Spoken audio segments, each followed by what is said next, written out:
Hello friend, मैं आपके लिए आज लेके आया हूँ एक नए आईपीओ का एनालिसिस। सो जो आईपीओ है वो मेन बोर्ड आईपीओ है और इसी वीक में है। सो यू हैव आज का दिन और कल का दिन है डिसाइड करने के लिए कि इस आईपीओ पे इन्वेस्ट करें और ना करें। और होप मेरी analysis will help you to decide that whether you want to invest it और नॉट।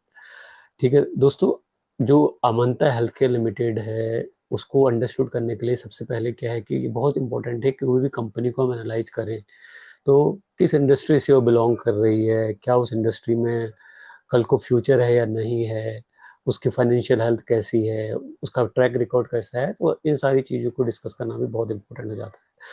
तो मेरा ये जो 9-10 मिनट जो भी वार्तालाप आपके साथ रहेगी तो उसका मेन पॉइंट रहेगा कि मैं एक तो आपको इंडियन फार्मास्यूटिकल इंडस्ट्री बताऊं, उसमें सर स्टेराइल मार्केट कितना है, उसका कितना शेयर है, उसके बाद इस कंपनी का क्या ओवरव्यू है, कौन से प्रोडक्ट ये बनाती है, इसके कॉम्पिटिटर्स क्या हैं, इसके लिए क्या अपॉर्चुनिटीज़ हैं और इसके लिए इसके क्या स्ट्रेंथ हैं, और हाँ इसके थ्रेट्स क्या हैं, इसकी कमजोरियाँ क्या हैं।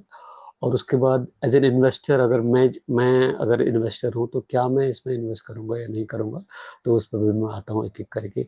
So let's start.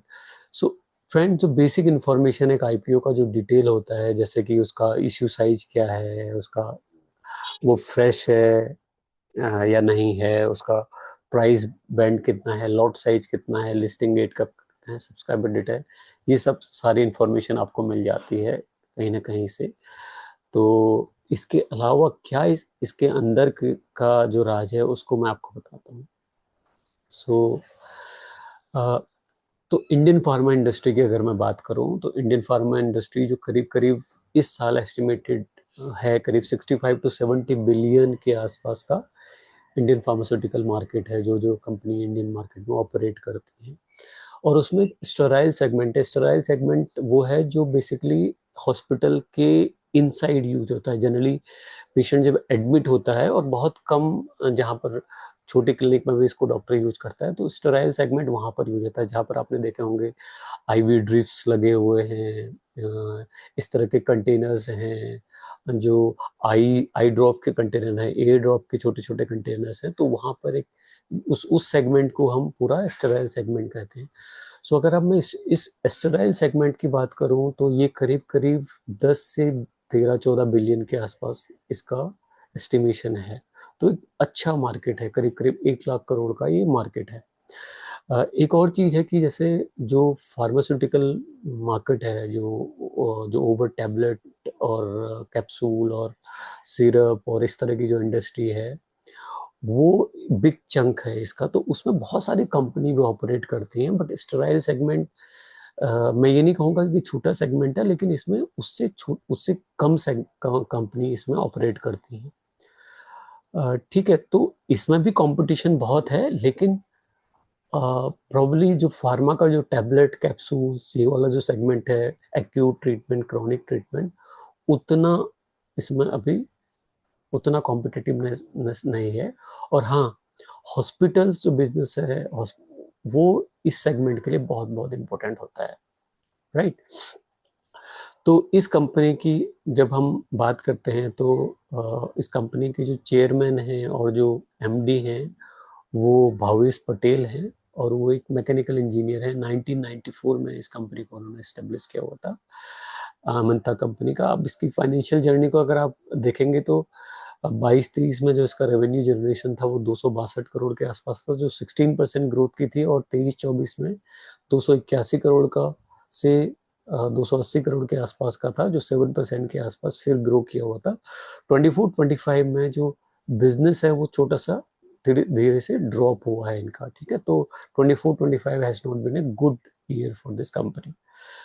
नाउ अगर मैं इसका ओवरऑल जो बिजनेस का बात करूं तो उसका करीब करीब क्लोज टू 30%, यानी कि जो 80 to 90 करोड़ ऑफ बिजनेस है वो एक्सपोर्ट होता है। इनका एक्सपोर्ट बिजनेस जो है करीब करीब 21 कंट्री के आसपास फैला है। और जो लार्ज चंक ऑफ जो बिजनेस है वो 60-66% के आसपास का जो बिजनेस है वो इंडिया में है। और स्ट्रॉन्ग उसका एक नेटवर्किंग है, करीब करीब 300 प्लस डिस्ट्रीब्यूटर इनके पास है।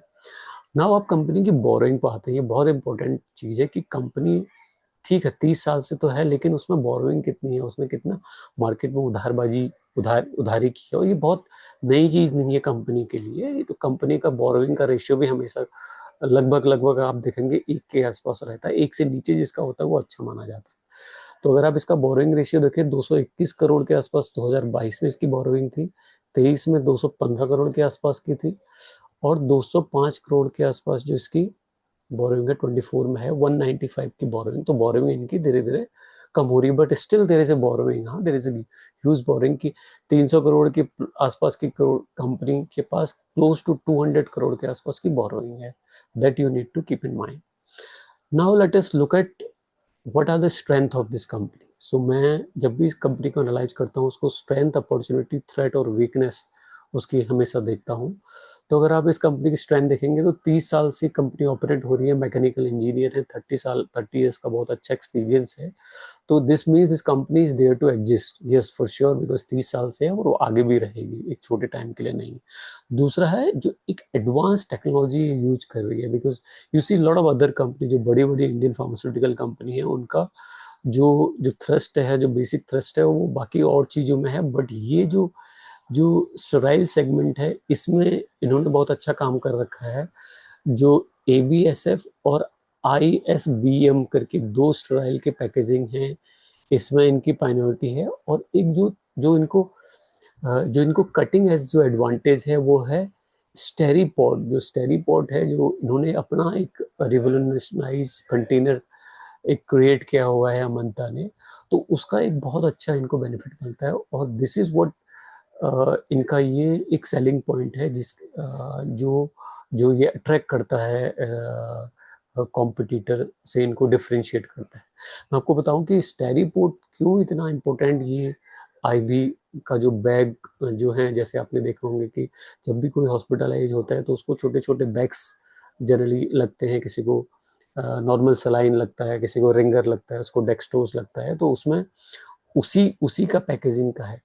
तो इसका स्टेरीपोर्ट का जो एडवांटेज क्या है कि जो हॉस्पिटल्स के लिए एक बहुत बड़ा चैलेंज क्या रहता है, क्या वो कांच की बोतल है, क्या ब्रेकेबल तो नहीं है, क्या उसका जो मटेरियल है वो इस तरह का तो नहीं है जो हार्मफुल है, उसका प्लास्टिक इस तरह का तो नहीं है कि हार्मफुल है, क्या वो इजीली डिकम्पोजेबल है या नहीं है, क्या उसमें बार बार प्रिकिंग करनी पड़ती है कि जिसमें उसके एयर बबल्स उसमें आ सकते हैं। तो इस स्टेरीपोर्ट जो इन्होंने एक जो फ्लूइड कंटेनर बना रखा है, ये इतना अच्छा फ्लूइड कंटेनर है जो इसको एक एक्स्ट्रा एडवांटेज दे रहा है। अब अगर इसके स्टेरीपोर्ट का अगर टॉप पार्ट अगर आप देखें तो इसमें एक प्लग टाइप का है, जिसमें जिसमें जो जो नीडल है, जो आईबी कैन्यूला, जब इसको आप पुश किया जाता है, आप चाहे कितनी बार इसको निकाल लें, कितनी बार उसके अंदर पुश करें, तो ये ऑटोमेटिक प्लग हो जाता है। तो इसमें इस तरह का सीलिंग एडवांटेज है। दूसरा, इसको मल्टीपल प्रिकिंग नहीं करनी पड़ती है कहीं से कि इसके अंदर एयर जा रहा नहीं जा रहा।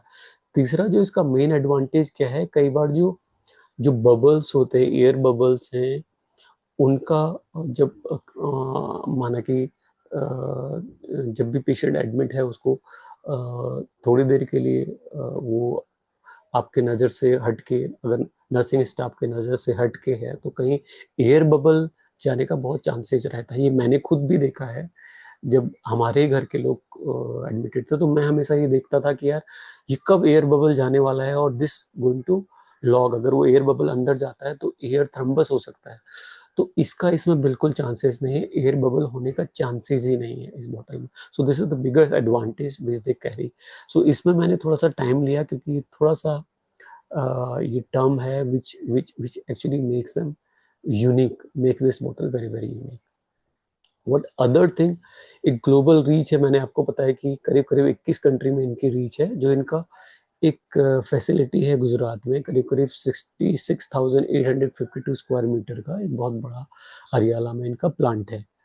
तो खुद मैन्युफैक्चर कर रहे हैं और खुद एक्सपोर्ट कर रहे हैं, ऐसा नहीं कि किसी थर्ड पार्टी से बनवा रहे हैं फिर अपने पास खरीद रहे हैं। जो थेरेपेटिक रेंज है, जो स्टेराइल की थेरेपेटिक रेंज है, जहाँ जहाँ पर यूज हो सकता है, जैसे रेस्पिरेटरी में आपने देखे होंगे कि जनरली जो बच्चों को रेस्पिरेटरी में या बड़ों को छोटे छोटे एम्प्यूल्स आपने देख रखे होंगे, उसको किसी मशीन में फिट किया जाता है या वो करके तो वो जो छोटे एम्प्यूल्स होते हैं वो भी स्टेराइल्स में ही काउंट किया जाता है। तो रेस्पिरेटरी एक बहुत बड़ा सेगमेंट है जहाँ पर ये हैं। ऑप्थेल्मिक में जो हैं जैसे ड्रॉप्स हैं, फ्लूइड जो मैंने आपको बता ही दिया कि फ्लूइड का वो जो बैगेज है उसका एंटी इन्फेक्टिव, जहाँ पर एंटीबायोटिक्स और एंटी इन्फेक्टिव ट्रीटमेंट पेशेंट को दिया जाता है साथ साथ में, वो भी फ्लूइड्स में ही आता है। और इसमें क्या है, डाइल्यूटेंट हैं, इंजेक्टेबल्स हैं और आईवी सेट्स हैं। तो एक जो स्टेराइल का एक जो ब्रॉड सेगमेंट है लगभग लगभग इन्होंने ये कवर कर रखा है, राइट। और एक इनके साथ और एडवांटेज है, इनका एक्सपीरियंस मैनेजमेंट है, डीप इंडस्ट्री की एक्सपर्टीज है, 30 साल से इंडस्ट्री में है। तो ये इनका एडवांटेज है। Now coming to profitability, so compare to 2025 189% profit against tax जो इनका ग्रोथ है। तो ये 189% आपको बहुत ज्यादा दिखने में दिख रहा होगा, बट इसको अगर मैं फर्दर सेगमेंट करूं तो ये इतना ज्यादा नहीं है अगर आपको बताऊं, क्योंकि ये परसेंटेज में है। तो आप देखिए कि 2023 में इनका 1 करोड़ का टोटल प्रॉफिट हुआ है टैक्स के ऊपर, राइट। 24 में 3 करोड़ के आसपास, 3.5 करोड़ के आसपास इनका प्रॉफिट हुआ है। 2025 डिस्पाइट इनका रेवेन्यू कम हुआ है, but look at the profitability has raised is by 10.50 crore का प्रॉफिटेबिलिटी हुआ है डिस्पाइट द रेवेन्यू। तो इसका मतलब है इनको, इनका जो ऑपरेशन इन्होंने है उसमें काफी इन्होंने काम किया है, ऑपरेशन कॉस्ट को कम किया है, जिसकी वजह से despite the lesser revenue compare to 2024 इनकी प्रॉफिटेबिलिटी बढ़ रही है। इसीलिए ये 10 करोड़ जो 3.63 के ऊपर दिख रहा है आपको, 189% का इसका ग्रोथ दिख रहा है, राइट। सो आप डिसाइड कीजिए कि आप भी देखिएगा कि ये आपको किस तरह का लगता है, right. So this is the reality. Now coming to weakness, एक सिंगल मैन्युफैक्चरिंग प्लांट है, वो हमेशा एक वीकनेस हो सकती है, बिकॉज कुछ भी हो सकता है उस प्लांट में। अगर कोई प्रॉब्लम आ गई, कल को प्लांट में कोई इश्यू आ गया, प्लांट क्लोज करना पड़ा, तो क्या करेंगे, आपके पास एक ही प्लांट है। So this is the biggest disadvantage, and I am sure because of this they are coming with the IPO so that they can make another plant. So this is I'm just giving you a clue. Financial cost काफ़ी है इसमें, क्योंकि इनके product अभी भी costly है, इसीलिए ये बहुत ज़्यादा मार्जिन। आप देखिए ना इनकी कॉस्ट कितनी है। Financial cost 4578 percent, 57.25% 24, 62.64% 23। सो इस साल का इनका फाइनेंशियल कॉस्ट क्या है, 45.780। फाइनेंशियल कॉस्ट कहाँ से आता है मैं आपको बताता हूँ। ये फाइनेंशियल कॉस्ट बॉन्ड होता है बेसिकली बोरोइंग से। जो फॉर एग्जांपल, अगर आपने 100 करोड़ का कहीं से लोन ले रखा है और अगर आप उसका 10% अगर आप उसका इंटरेस्ट देते हैं, वो 10 करोड़ के आसपास का अगर आपका इंटरेस्ट होता है, और अगर आपकी प्रॉफिटेबिलिटी 15 करोड़ की है, तो आपका 15 करोड़ का प्रॉफिट नहीं हो रहा, वो प्रॉफिट आपका बेसिकली 5 करोड़ का ही प्रॉफिट हो रहा है। सो ये बताता है कि फाइनेंशियल कॉस्ट इनकी इसलिए ज़्यादा है क्योंकि बोर्निंग इनके पास है। और रेगुलेटरी इश्यूज हैं पास्ट का, एक बार इनका लाइसेंस सस्पेंशन हुआ है। So this you need to keep in mind. This is not very new for various pharmaceutical companies, but this also you need to keep in mind when you are going to invest in this organization, that yes, it has this kind of past as well. Now coming to opportunities, so style market मैंने आपको बताया है कि style market एक booming market है, जो करीब करीब 1 लाख करोड़ के आसपास का इंडियन मार्केट है। इस कंपनी का अगर आप टर्नओवर देखें तो 300 करोड़ के नीचे के आसपास का इसका टर्नओवर है, ठीक है। और जो गवर्नमेंट की स्कीम्स की बेनिफिट हैं उसका इनको उसका ये फ़ायदा ले सकते हैं। कॉन्ट्रैक्ट मैन्युफैक्चरिंग बन रही है ग्लोबल स्केल्स पे, आप किसी के लिए मैन्युफैक्चर कर रहे हैं और आप उसको सीधे सीधे वहाँ पर अगर आप मार्केट नहीं भी कर रहे हैं बट किसी के लिए बना रहे हैं, तो कॉन्ट्रैक्ट मैन्युफैक्चरिंग का आपको फ़ायदा हो रहा है। बिकॉज अभी आप देख रहे हैं जिस तरह का ग्लोबल सिनेरियो है, इंडिया का जो रिलेशंस हैं वो यूरोपियन कंट्री के साथ, अफ्रीकन कंट्री के साथ और अदर कंट्री के साथ बढ़ रहे हैं, despite this US thing has come up. So इससे कॉन्ट्रैक्ट मैन्युफैक्चरिंग में इन कंट्रीज में जहाँ पर, और इसका ऑलरेडी 2021 कंट्रीज में ऑलरेडी इसका बिजनेस है, तो ये इसका एक बहुत अच्छी अपॉर्चुनिटीज है। प्रोडक्ट में इनोवेशंस है, जिस तरह का इनके पास जो पैकेजिंग टेक्नोलॉजी जो इन्होंने इनोवेट की है वो एक काफ़ी अच्छी यूज होती है इवन इन ऑन्कोलॉजी इंजेक्टेबल्स के लिए। तो ये इनके लिए एक सेगमेंट है जो जो डोर ओपन कर सकता है कि they can enter into oncology segment as well. Now coming to threat. Now intense competition है, I told you, because hospital का जो बिजनेस है वो बहुत दूसरे तरह का बिजनेस होता है. वहाँ पर प्रॉफिटेबिलिटी बहुत मायने करती है. आई एम नॉट सेइंग कि हॉस्पिटल क्वालिटी में कंप्रोमाइज करता है, but I have seen, because I have been part of this industry, कि क्या हो सकता है कि आपका वहाँ पर अगर आप उनको अच्छे टर्म्स पे अगर हॉस्पिटल में आपने नहीं दिया तो some time despite you are very good but you can't make into the cost. या आपको वहाँ पर जो हॉस्पिटल में है जो इस तरह के आपको प्राइसेस देने पड़ सकते हैं. तो एक इंटेंस कंपटीशन है. राइवल्स कंपनी है, आप देखें ना, ग्रुफिक बायोसाइंसेज है जो करीब करीब 1000 करोड़ की कंपनी है. जायडस है जो इंडियन कंपनी है. फ्रांसिस का भी है जो इस मार्केट को डोमिनेट करती है. This is a big organisation which is a German organisation, but India में भी इनका 700-800 करोड़ का बिजनेस है. बट हाँ, मैं एक बार फिर कहूंगा कि फार्मास्यूटिकल कंपनी जो टैबलेटिंग वगैरह की कंपनीज है, उतनी ज्यादा कंपनीज नहीं है अभी भी इस सेगमेंट में. और इसीलिए जो जो ये कंपनी है, ये अभी भी अगर 4-5 कंपनी की आप लिस्ट निकालोगे तो उसमें कहीं ना कहीं ये स्टैंड करती है, डिस्पाइट अंडर 300 करोड़ कंपनी है. रॉ मटेरियल की वोटिलिटी है, बिकॉज जो रॉ मटेरियल है वो बाहर से आता है, और अगर इंटरनेशनल आपके रिलेशंस किसी से अगर आप गड़बड़ाते हैं तो ये इसका इफेक्ट होता है, इससे कॉस्ट में आपका इफेक्ट पड़ता है. So these thing you to keep in mind. अगर मैं आप इस सेगमेंट की फिर से अगर बात करूं तो जैसे इंडियन कंपनी जो मैंने आपको बताया है कि जो जाइंट है रेस्पिरेटरी में, तो रेस्पिरेटरी में जो मैंने आपको बताया है कि जो भी आपने देखा होंगे एम्प्यूल्स वगैरह होते हैं, छोटे छोटे नेबुलाइजर्स में जो यूज होते हैं, वो भी एक स्ट्रेल का बहुत बड़ा सेगमेंट है. और वो एक बहुत बड़ा जो उसमें जो उसमें स्टेक है वो सिप्ला का रहता है. तो this is clearly competitor there, though it's not a direct competitor, but yes, indirectly this is a competitor.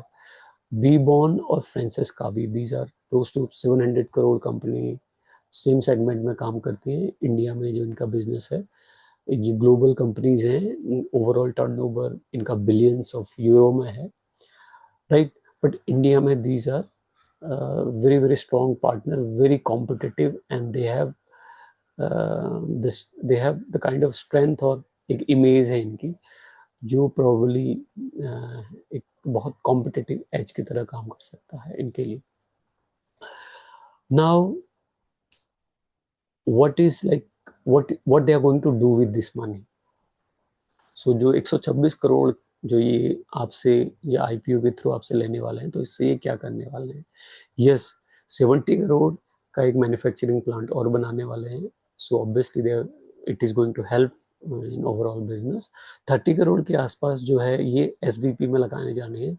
जो स्ट्राइल वायल पैकेजिंग आती है, छोटी वायल्स की जो पैकेजिंग होती है, उसके लिए भी जो मशीन्स वगैरह आती हैं, जो हाई एंड मशीनरीज आती है, तो उसमें ये इन्वेस्ट करेंगे. और रिमेनिंग जो है फंड है, ये जनरल कॉर्पोरेट पर्पज के लिए यूज कर सकते हैं. हो सकता है कि अपनी बोरोइंग को भी उससे डाउन करें, राइट. सो ये ओवरऑल इस कंपनी का एनालाइज है. मैं आपको ये नहीं बता रहा हूँ कि आप ये डरें, बट ये काफी सारी चीजें हैं which you can think of, decide whether you want to invest in this organization और not. But I am telling you, despite all of this, I see this company can do a lot of good thing in future to come. Now, what is the current buzz in the market? Because ये एक ही main board IPO भी market में खुल के आया हुआ है. सो जो आईपीओ में इन्वेस्टर्स हैं, जो भी हमारे मित्र हैं, वो वेट कर रहे थे कि कैसे मेन बोर्ड आईपीओ में जैसे आता है उस पर घुस जाएंगे. तो इस वीक में अगर आप देखें तो एक ही मेन बोर्ड आईपीओ है. तो इसका भी एक वजह हो सकता है कि विद इन 1 आवर करीब करीब 2 टाइम के आसपास का इसका आईपीओ के आसपास की बुकिंग हो गई है. उसका जो ग्रे मार्केट है वो क्लोज टू 22% हायर लिस्टिंग दिखा रहा है. सो इसका मतलब जैसे ये आईपीओ ओपन होता है, so you can earn good money. So for short gain अगर मैं अपनी बात करूं तो definitely I am going to invest into it. And I've already invested, to be very honest. And for long, I can think of whether I should stay there or not. But yes, for long, I am like plus minus, right? So, are you going to invest in this company? Comment में अगर आप करना चाहते हो तो क्यों करना चाहते हैं, नहीं करना तो क्यों करना चाहते हैं। अगर आपको मेरा एनालिसिस पसंद आया होगा तो प्लीज़ उसके लिए भी कमेंट कीजिए, लाइक कीजिए, शेयर कीजिए। Thanks a lot.